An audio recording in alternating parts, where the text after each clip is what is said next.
I am ready. Serbisyong totoo ng GMA News.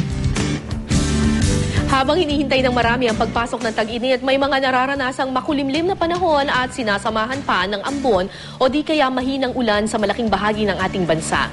Sa Eastern Visayas, mga kapuso, may inaasahan pa ring mahihina at kalat-kalat na pag-ulan ngayong maghapon, base sa datos na nakalap ng Weather Central. Mataas ang temperatura nga posibleng maitala roon na nasa 26 hanggang 27 degrees Celsius sa ilang lugar tulad ng Katarman at Tacloban. Samantala, sa Mindanao naman, posibleng umabot sa 31 hanggang 33 degrees Celsius ang alinsangan tulad sa General Santos City at sa Coronadal.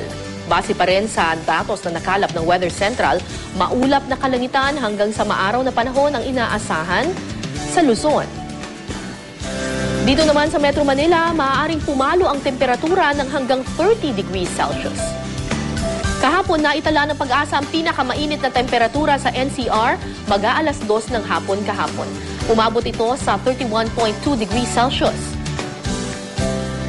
Samantala, mga kapuso, muli na namang nagtaas ng gale warning ang Pag-asa sa northern at eastern seaboards ng Luzon, maging sa eastern seaboard ng Visayas. Babala nila sa mga mangingisda, aabot sa halos 5 metro ang taas ng alon sa mga nabanggit na baybaying dagat.